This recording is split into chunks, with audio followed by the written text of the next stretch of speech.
Então, queridos, bom dia.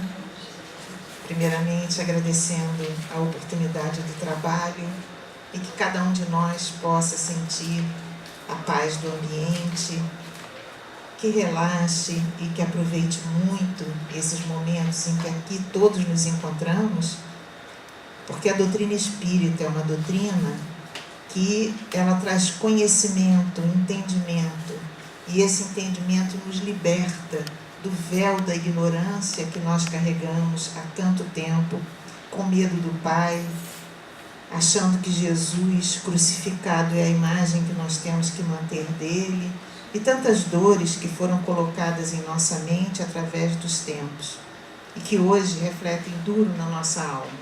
Então, que possamos aproveitar muito esse estudo, que fala de um dos temas principais. Esse capítulo 4 do Evangelho, fala de um dos temas principais da doutrina espírita, que é a reencarnação. Então, para ser espírita, basicamente, primeiramente, há de se crer em Deus. Deus como Criador único, Deus Pai, que criou a todos nós com amor infinito. E esse Deus que colocou em nossa consciência todas as suas leis, que são as leis morais. Mas elas foram colocadas em estado latente, cabendo a cada um de nós, no nosso desenvolvimento, através das experiências reencarnatórias, o desenvolvimento dessas leis. E essas leis desenvolvidas são as virtudes. Por que Jesus é dito na doutrina espírita como um espírito puro? Porque Jesus desenvolveu em plenitude todas essas leis. Então, Jesus conquistou todas as virtudes. E por isso ele é um espírito puro ou puro espírito, já totalmente desmaterializado, totalmente desligado dos apegos, das coisas materiais, totalmente focado no Pai e nas coisas do Pai. Como ele mesmo disse, que ele veio cuidar das coisas do Pai, dos interesses do Pai, de Deus. E Jesus, nós sabemos, não foi criado perfeito. Jesus desenvolveu essas virtudes, conquistando, então, o mérito de chegar a espírito puro. E ele foi criado como todos nós, simples e ignorantes. Portanto, as chances e oportunidades que Deus oferece são as mesmas para todos nós. Uns são criados antes, outros depois, porque Deus está sempre criando. Jesus é o nosso irmão mais velho. 4 bilhões e meio de anos atrás, quando a Terra foi criada, Jesus foi o arquiteto, a mando de Deus, da criação do planeta. Mas, assim como ele foi criado simples e ignorante, teve as oportunidades de desenvolver essas leis, nós também, no momento em que fomos criados, que despertamos para a consciência, tivemos as mesmas oportunidades. Então, por que o mundo hoje se encontra, como diz aqui, numa situação tão difícil que às vezes faz com que aqueles que têm pouca fé, aqueles que não têm entendimento, queiram mesmo desistir? Se entregam a situações de querer fugir desse mundo para sumir dos problemas, quando isso não adianta. Porque, assim como está em Isaías, que muito claramente fala da reencarnação, o espírito continua vivo, portanto, fugir da vida nada resolve. E os relatos dos espíritos nos dizem ao contrário, que fugir da vida material é interromper uma programação que foi feita para cada um de nós, minuciosamente, e que nós nos comprometemos a cumprir. E cabe a cada um de nós chegar ao fim dessa existência com louvor e glória da melhor maneira possível, da melhor maneira que se conseguir.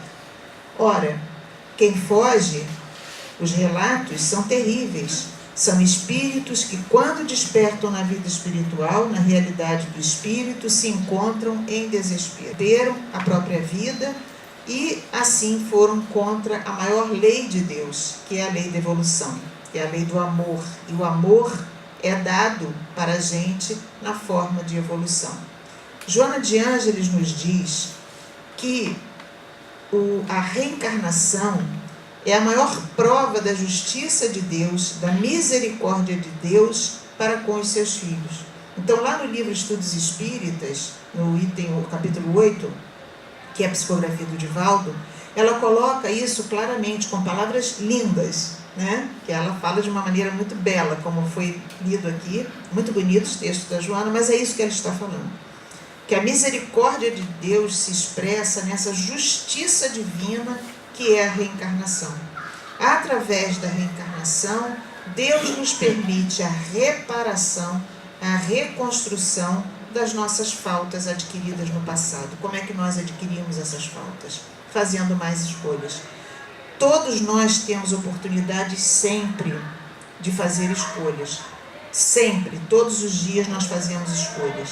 As nossas escolhas podem ser boas escolhas e serem boas para cada um de nós, ou podem ser más escolhas e nos comprometemos com as leis de Deus, porque a má escolha é sempre aquela contrária à lei de Deus. Então nós temos, nos casos que são relatados pela doutrina espírita, no livro Ecos de São Bartolomeu, do Mileco, que é um livro incrível que relata o extermínio dos huguenotes na noite de 24 de agosto de 1528, pelos católicos, quando os protestantes que eram chamados huguenotes, foram exterminados. E no livro Noite de São Bartolomeu, que é outro livro incrível, diz que o rio Sena virou um rio de sangue, tal a atrocidade desse extermínio. Mas em Ecos de São Bartolomeu, que é um livro bem pequenininho, e que tem ali muitos relatos do próprio Chico Xavier, tem a história de Esmeralda. Esmeralda, à época do reinado de Catarina de Médicis, na França, em Paris, lá no Louvre, no palácio, quando Catarina reuniu a corte para decidir sobre o extermínio dos huguenotes que vinham incomodando muito, por que isso aconteceu? E aí nós entendemos ainda como somos humanos e como até hoje ainda vemos esses reflexos na humanidade. A Espanha era, naquele momento, um país que estava com muita importância junto ao Papa. Era um país católico, reis católicos, já vinha consolidando isso há algum tempo com a Santa Inquisição, e o Papa tinha olhar para a Espanha. E a Catarina de Médicis achava que Paris, sendo berço da cultura, a França sendo berço da cultura, não tinha como ficar atrás. E eles lá planejam, e ela, arquiteta, né, porque ela é a mandante, ela é a rainha, eles planejam exterminar os protestantes, que era uma corrente contrária, cristã, mas que diferenciava do pensamento católico. Eles planejam exterminar os protestantes para que ficassem bem aos olhos do Papa. Então nós vemos os equívocos da história. Jesus, o Cordeiro de Deus, que jamais agrediu a ninguém, manso, amor puro, fraterno, que a todos perdoou, a ninguém condenou. Ele condenava o erro e não a pessoa, é o pecado e não o pecador, né, como se falava na época, mas ele foi interpretado pelos homens, cheios desses defeitos, cheios dessas virtudes mal interpretadas, ainda não desenvolvidas. E pela interpretação humana, extermínio de quem não rezava no credo da Igreja Católica estava ok.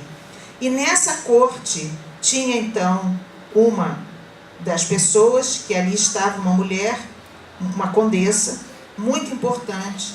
E quando uma daquelas mulheres da corte diz: mas são os nossos filhos que vão matar e corre risco de vida. Preocupação natural de mãe. Condessa de Nemours, ela, ouvindo aquilo, ela fala: mas o que são a vida dos nossos filhos mediante a grandeza desse fato? E nesse momento, lá na consciência dela, vibrou alguma coisa errada, porque ninguém pode dizer que está certo entregar um filho em guerra, no risco de vida, e muito menos matar o filho do outro.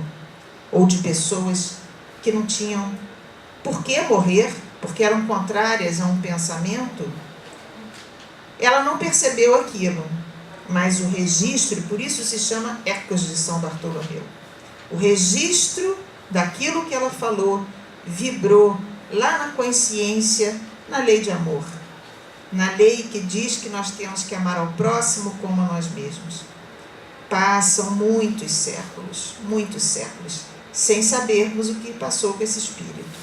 Porém, lá no finalzinho do século XIX, início do século XX, renasce ela com o nome de Esmeralda, em Minas Gerais, no interior de Minas Gerais. Cresce em família católica, é vizinha de protestantes, e a vida vai colocando ela em situações dificílimas. Chegou à doutrina espírita pela dor, se tornou uma grande espírita, muito amiga de Chico Xavier, espírito agora burilado, espírito renovado, arrependido, mas que perde de forma trágica 4 filhos. Por quê? Desde um que morreu aos 3 anos e outros 3 que morreram já adultos, jovens e adultos. E quando aquilo, ela percebe a necessidade de reparação. Lógico que aqueles espíritos não desencarnaram para que ela reparasse as dores dela, os comprometimentos dela. Ela foi a intermediária, sendo mãe de espíritos que tinham necessidade reencarnatória de desencarnar com aquelas idades e daquelas formas. Mas nós vemos aí como tudo ecoa na nossa mente.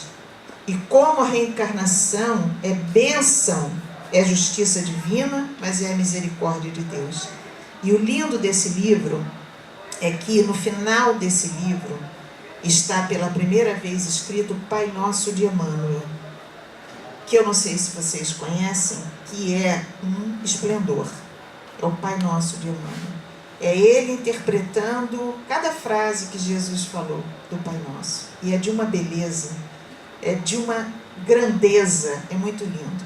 E no final está lá, ela em espírito volta ao palácio lá do Louvre, Chico Xavier em espírito a encontra, e ali o diálogo entre eles é muito lindo, quando de alma aliviada ela diz da felicidade agora de ter cumprido com aquilo que ela precisava, o reequilíbrio da mente, da sua alma.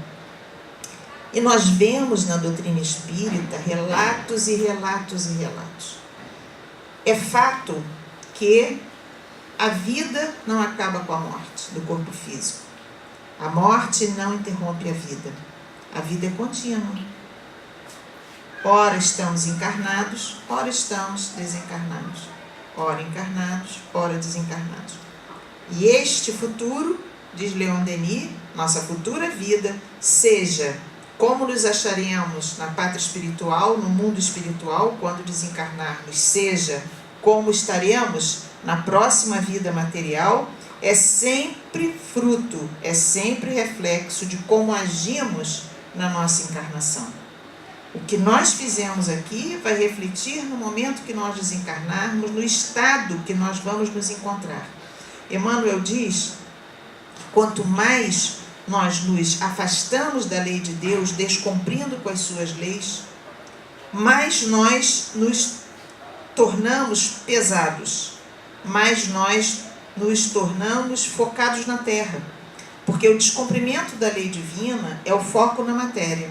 É quando nós agimos egoisticamente por interesse pessoal, por vaidade, por orgulho, focando nossa vida aqui e agora. Nós de pensar que somos seres imortais.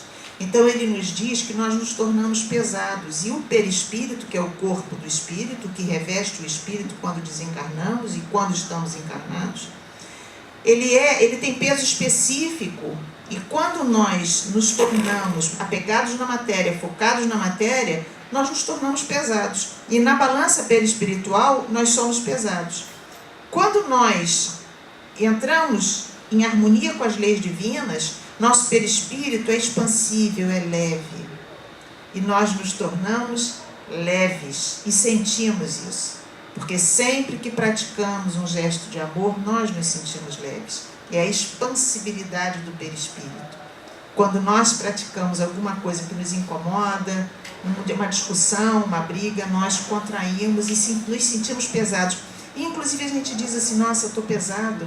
Ou então a gente chega num ambiente, esse ambiente está pesado. Por quê? Porque está impregnado de fluidos materiais. Por que quando a gente chega aqui, a gente percebe toda essa ambiência leve, delicada, que se nós prestarmos atenção, invade a nossa alma e nos traz paz e tranquilidade. Isso depende da gente se permitir sentir o ambiente, porque o ambiente é espiritual, é leve, é bom. Quem dera o mundo lá fora tivesse essa ambiência elevada.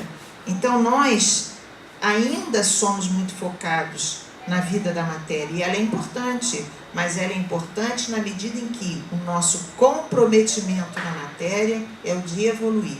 Nenhum de nós reencarna para desencarnar da mesma forma que chegou aqui.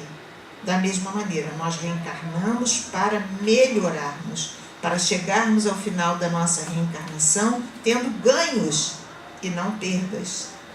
Mas nós ainda nos confundimos. A beleza da lei é que a lei divina diz, ok, você tropeçou, levanta, sacode a poeira e dá a volta por cima, segue, vai adiante. O grande exemplo disso que nós temos é a da Ivone Pereira. A Ivone conta a sua trajetória, lá o Charles conta no livro Sublimação, 40 anos depois de Cristo, quando ele e Ivone, já encarnados aqui na Terra, aí naquele momento que eles se conhecem, eles se casam, mas depois a relação deles vai mudando. Através dos livros vai se contando a trajetória desse espírito. Ele conta da trajetória dele em sublimação, porque na época ele era Sakarã, 40 anos depois de Cristo, ele era Sakarã, rei da Pérsia, e que era um homem muito frio. E como sendo muito frio, ele só estava interessado nas ciências, nos livros, ele só queria estudar, era muito frio. Ele não se interessava por nada nem ninguém.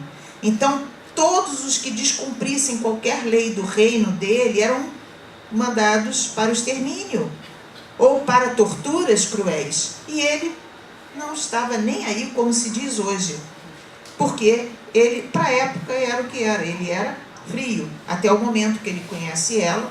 Já com 40 anos de idade ele conhece ela, se apaixona perdidamente por ela.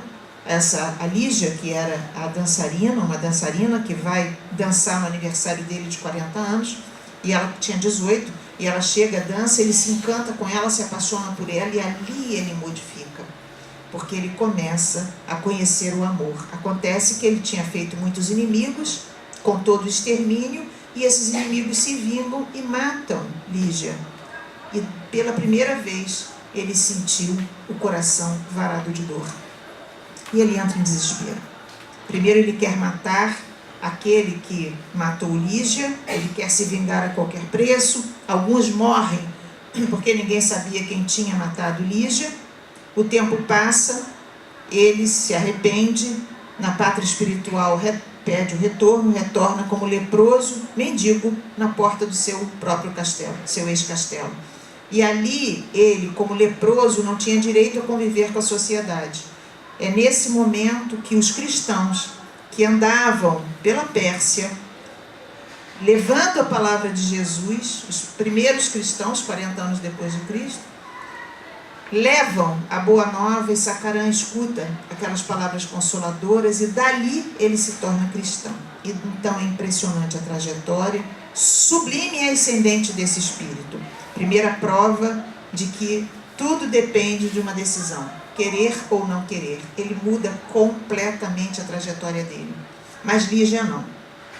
Lígia era muito materialista, muito apegada à beleza, às joias, às coisas físicas, ao poder, e a trajetória dele se torna ajudá-la. E ele passa a ajudá-la.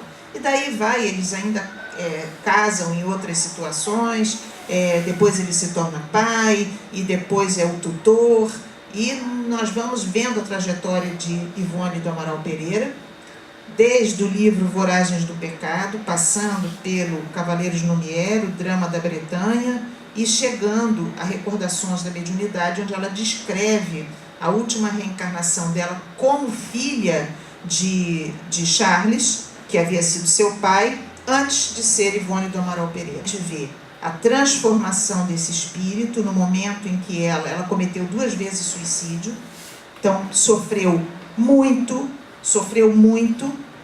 e depois de ter cometido o último suicídio, que ela acorda no momento em que ela se arrepende, porque seu pai, chorando sobre o seu cadáver, que havia sido recolhido das margens do rio Tejo, onde ela se suicidou, morreu afogada, seu corpo foi devorado pelas piranhas. Ela não desencarnou, porque apesar do corpo ter morrido, ela continuava presa ao corpo por ser suicida. Sentiu todas aquelas dores, todo aquele desespero que o suicida passa, para que aquilo ecoe em sua mente e ele não tenha mais vontade de se suicidar. Porque, se não fosse isso, a cada desespero nosso nós abriríamos mão da vida e nunca completaríamos um ciclo e nunca conquistaríamos nada. Então de nada valeria a reencarnação. Mas a misericórdia de Deus é fantástica, porque Maria, mãe de Jesus, é a responsável pelos suicidas na pátria espiritual, e é ela que os acolhe e dá as oportunidades a eles de refazimento com seu carinho de mãe. Naquele momento em que o corpo de Ivone é achado, que Charles, olha, imaginem ver o corpo de uma filha jovem, dilacerado, e sabendo-a suicida. Charles naquele momento pensa, isso está em Recordações da Mediunidade, ele pensa, ele era espírita já naquela época, século XIX, minha filha. E aí quando ele pronuncia essa palavra, minha filha, que ele sente no coração tudo que ela teria que passar pela dor que ela o estava fazendo passar. Foi involuntário. E ele diz para ela, minha filha, por que me abandonaste? Pensaste em ti e pensaste em todos, menos em mim, teu pai que tanto te ama. A trajetória deles é linda, porque lendo a encarnação anterior dela como Nina, que está em sublimação, porque sublimação termina com essa história dele e dela, Nina, que foi a encarnação anterior a essa de Recordações da Mediunidade, foi a penúltima reencarnação de Ivone, e ela morre aos 19 anos porque ela havia se suicidado no Dramas da Bretanha. Ela havia se suicidado. E quando ela reencarna como uma cigana, Nina, que se desencarnou aos 19 anos, completando o ciclo reencarnatório pelo suicídio. Nina conhece Charles. Naquela época, Charles estava noivo, não queria se casar com a noiva. Nina, depois de desencarnada, volta numa reunião mediúnica e diz para ele, se case com a sua noiva porque eu voltarei para você. E ela então renasce como Laís, a filha. E aí é que ela se suicida no Rio Tejo. Depois de várias coisas que acontecem, tem que se ler os livros para entender em detalhes a história, mas o importante é que naquele momento ele sente o que ela teria que passar. E quando ela reencarna como Ivone Pereira, mas foi drama a vida dela, e ela diz que os únicos momentos bons da vida dela eram os que ela tinha contato com esses espíritos que vinham consolá-la. Dr. Bezerra de Menezes, que já havia sido pai dela, e nas Voragens do Pecado, como o Carlos, ele havia sido pai dela e do Charles, e ela, então, ela tinha Dr. Bezerra de Menezes como um dos espíritos que a acompanharam. Ela tinha vários espíritos que a sustentavam, como Charles. Ela trabalhou com Leon Tolstói, ela trabalhou com espíritos de alta envergadura moral, mas as dores dela começaram na primeira infância, já quando ela, muito novinha, ela nasce com catalepsia e ela é confundida com dias de vida como uma morta. Dali ela já começa os dramas, tem que se ler os livros, porém, é importante nós entendermos como a lei divina, como diz Joana de Ângeles, É a bênção através da reencarnação. A lei de justiça de Deus, a misericórdia da reencarnação. Porque no momento em que Ivone se dá conta, depois do último suicídio, que ela chega na parte espiritual do que ela tinha cometido, e que ela promete a si mesma, porque não adianta prometer aos outros, que ela não mais vai errar, e ali ela se compromete numa reencarnação reparadora. A partir daquele momento, já como Ivone Pereira, ela foi a espírita mais notável. Ela foi uma médium brilhante, que nasceu com todas as possibilidades mediúnicas e que consegue vencer a si mesmo. Grande mensagem da reencarnação. Ninguém nasce para vencer o mundo. Nós nascemos e renascemos para vencer a nós mesmos. Jesus disse: eu venci o mundo. Nós nascemos para vencer a nós mesmos. Isto é vencer o mundo, não é vencer no mundo. Vencer no mundo é aos olhos da matéria.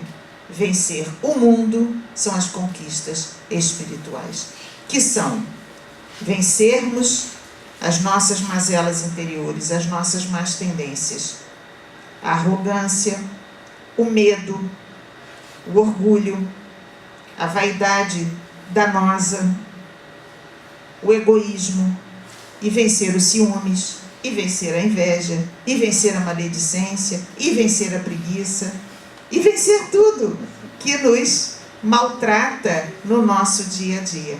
E é possível vencer? Se não fosse, Deus não nos daria a oportunidade da reencarnação. É possível e nós devemos fazer isso, devemos. E irmã Sheila diz que com relação à reencarnação nós não temos do que reclamar. Irmã Sheila é muito doce e ela sutilmente nos diz que nós nascemos no país certo, então nós temos que acreditar no país certo, na família certa, no momento certo, na hora certa, né? Então tá tudo, ela diz, está tudo certo, nós não temos do que reclamar. E com relação ao nosso país, que é uma bênção, porque é uma escola de aprendizado, imaginemos nós que somos espíritos comprometidos, porque somos, nascendo num país nórdico. Que estímulos nós teríamos para melhorar a nós mesmos? Nascer no Brasil é uma bênção. E eu não vou falar do Brasil, Coração do Mundo, Pátria do Evangelho, que todos conhecem, quem não conhece deve ler, né? A destinação do Brasil, a governança de Ismael. Não é sobre isso que nós queremos falar, é sobre a oportunidade reencarnatória de estar num país em que nós somos convidados a cada minuto a vencer a nós mesmos, a vencer o desejo de maldade, o desejo de vingança, o desejo do mau pensamento. Nós somos convidados o tempo todo à medida disciplinar. Então o Brasil é uma bênção nas nossas vidas. E o que fazer quando em torno de nós tantos falam mal do Brasil? Ontem eu estava com uma pessoa e ela dizia alguma coisa que alguém já falou e repetiu, e ela falou assim: para o mundo que eu quero descer. E eu falei: que falta de fé e que desconhecimento das leis de Deus. Que tem um momento certo da gente descer, nós temos um planejamento reencarnatório. E que história é essa de para o mundo? Quem somos nós para falar para olha o orgulho, para o mundo, para tudo. Como se não houvesse Jesus no comando, um governador espiritual do planeta, como se não houvesse Deus, Criador e Pai, que está acima de tudo. Quer dizer, nós queremos interferir na obra de Deus, na governança de Jesus. Nós somos loucos. Isso é muito doido. Então, nós temos que ter muito cuidado com aquilo que nós falamos, muito cuidado com o que nós vamos falar quando alguém fala coisas ao nosso lado que podem criar uma ambiência ruim, porque a palavra tem que ser educativa. A palavra tem que ser construtiva, conciliadora, educativa. E lá no Evangelho está que o espírita tem essa obrigação. Não é de subir no palanque e ficar pregando em praça pública, porque a doutrina espírita é silenciosa. Mas de quando chega a oportunidade, que discretamente nós coloquemos a educação. Porque o que veio fazer a doutrina espírita por cada um de nós? Tirar o véu da ignorância, que nós carregamos por milênios. Tirar o véu da ignorância. Então, naquele momento em que se apresenta a oportunidade de educar, eduquemos. Não vamos ter vergonha nem medo de ser espíritas. Então, nós não vamos impor, mas nós devemos falar, e é nossa obrigação. Olha, no meu ponto de vista, que é o que eu aprendo com a doutrina que eu abracei, a doutrina espírita, que traz muito conhecimento, no meu ponto de vista, é assim, assim, assim, assim. No meu. E coloca. Vai dar a chance àquela pessoa dela pensar, dela refletir, dela achar que aquele pode ser também o ponto de vista dela. Ela pode dizer, nossa, nada a ver, que coisa maluca, isso é conto da carochinha. Mas naquele momento que nós podemos levar a palavra educativa, nós devemos levar a palavra educativa. Isso é uma oportunidade reencarnatória, que também nós podemos perder se nada falarmos. Então nós sabemos que a vida, ela nos oferece oportunidades contínuas, e nós temos que perder a vergonha de falar em doutrina espírita. Vergonha não, nós temos que falar no momento próprio, porque é horrível uma pessoa ter uma ideia e querer impor para o outro, ou querer ficar divulgando aos quatro cantos. Não é assim. Não é isso, nem é isso que os espíritos nos ensinam, nem nos convidam, mas a educação é importante. E já chegando ao final, nós vamos, eu trouxe esse livro daqui, que é Justiça Divina, do Emmanuel, e tem um texto aqui, que é o Bom Combate, que é muito, muito, muito, muito, muito importante. E ele diz assim, eu não vou ler não, eu quero só comentar, tá? Que quando nós voltamos à pátria espiritual, isso aqui é para todos nós pensarmos, porque no final das contas nós estamos aqui para refletir, né? E refletir significa pensar sobre o que a gente vai aprendendo para a gente poder colocar em prática. Então ele diz assim, depois que a gente volta à pátria espiritual, quando a gente morre, quando o corpo morre, nós normalmente estamos na condição do filho pródigo, que retorna à casa do pai, necessitado da bênção do pai, do amor. Então nós temos o reencontro com os nossos queridos, quando conseguimos, nós redescobrimos a alegria porque nos vemos vivos, percebemos que estamos vivos, e podemos até passar momentos de alegria se cumprimos mais ou menos bem a nossa vida, se nos encontramos numa situação mais ou menos. Entretanto, ninguém foge ao remorso que nos fustiga, que ele diz aqui. O carinho externo dos espíritos, dos familiares, dos amigos que reencontramos, mas ninguém foge ao remorso que nos fustiga. Aí ele diz assim, isso nos dá êxtase e dor. Olha que interessante. Êxtase, a alegria de se ver vivo, de reencontro, mas a dor, né? Mas ele também diz que traz esperança, apesar do arrependimento, porque vem todos os arrependimentos. Nós somos seres inteligentes, conscientes.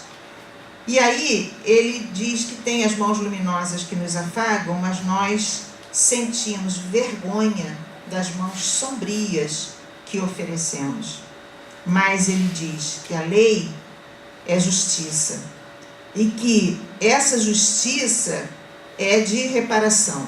Então que nós acabamos aspirando e suspirando pela felicidade. Aí nós rogamos, diz ele aqui, a reencarnação à guisa de recomeço, buscando a tarefa que não fizemos, que destruímos, as afeições que nós traímos, os deveres que esquecemos, os compromissos que menosprezamos, e estamos naquele momento lá, quando a gente vai fazer o nosso planejamento reencarnatório. Agora, o importante é que cada um de nós se veja lá, porque isso é educação. É que a gente se veja lá, antes de reencarnar. Antes de você ter sido bebezinho, antes de você ter sido feto no ventre da sua mãe. Que você se veja lá, que eu estou me vendo também, lá na parte espiritual, com aqueles mentores que nos acompanham, porque não é só um. Nós somos filhos de Deus, Deus nos ama, então nós estamos no meio daqueles mentores e nós estamos revendo com eles todo o nosso planejamento reencarnatório, os pontos principais. Minuciosos, porém, os principais. Porque muita coisa fica no nosso livre-arbítrio, lógico. Mesmo assim, a gente ainda vai ter livre-arbítrio sobre aquilo. Mas nós estamos lá revendo tudo, estamos arrependidos, estamos rogando, porque precisamos do reajuste, nós estamos famintos do reajuste. Tudo aquilo é lido, explicado, falado, a gente contribui, alguma coisa é dito ok, outra coisa é dito não, nos é vetado, ainda não. Nós assinamos. Ok, me comprometo, assinamos. Ok. Aí passamos por aquele momento do restringimento, né, em que o perispírito sofre aquele encolhimento, para que nós possamos nos integrar no ovo, na célula ovo, espermatozoide com óvulo. Ovo, célula ovo. Ali nós vamos nos reintegrar e vem todo o esquecimento, aquilo tudo apaga, porém, na nossa consciência está gravado tudo aquilo que nós nos comprometemos. Começamos a trajetória, começamos a nossa trajetória. Cada situação que nós passarmos importante, nós vamos ter um alerta na mente. É como se fosse um sinal que faz pem, pem, pem, um alerta, que nós estamos passando por um momento importante. Naquele momento, nos cabe decidir. Presto atenção, cumpro com aquilo que eu me comprometi, não quero. Ainda não estou pronta, não quero isso, eu quero o outro que me satisfaz. E desvio. Criando para mim, não só a não reparação, como acrescendo na minha consciência, acrescentando um novo compromisso. E Emmanuel nos diz assim: agradece o lugar da prova em que te situas. Seja o corpo doente, seja o companheiro difícil, seja o parente problema, seja o chefe um trabalho complicado, seja a dificuldade constante. Tudo isso são oportunidades que nos renovam. E se ele coloca aqui que nos renovam, significa que foram escolhidas por nós mesmos como meios renovadores. Mas a gente normalmente esquece isso como bênção de reparação e reclama e fala mal do parente, do marido, do trabalho, de tudo. Nós nos desviamos. Então ele diz assim: aperfeiçoamento individual é a única vitória que não se altera. O objetivo em toda parte, o verdadeiro campo de luta é contra nós mesmos. Então, queridos, que a gente possa refletir, que a gente possa aproveitar esses momentos de estar aqui, em que a espiritualidade nos envolve, para renovar o nosso firme desejo de conquista espiritual, de melhorarmos a nós mesmos. Porque quando nós estamos aqui, também tem uma segunda função. É quando esses mentores presentes se aproximam da gente e eles nos renovam perispiritualmente. Neste momento, nós podemos e devemos, estando aqui, pedir força, pedir coragem, pedir bom ânimo para o cumprimento daquilo que nos cabe. E o que cabe a um é de cada um. Então, que a paz do nosso Senhor Jesus permaneça em nossos corações.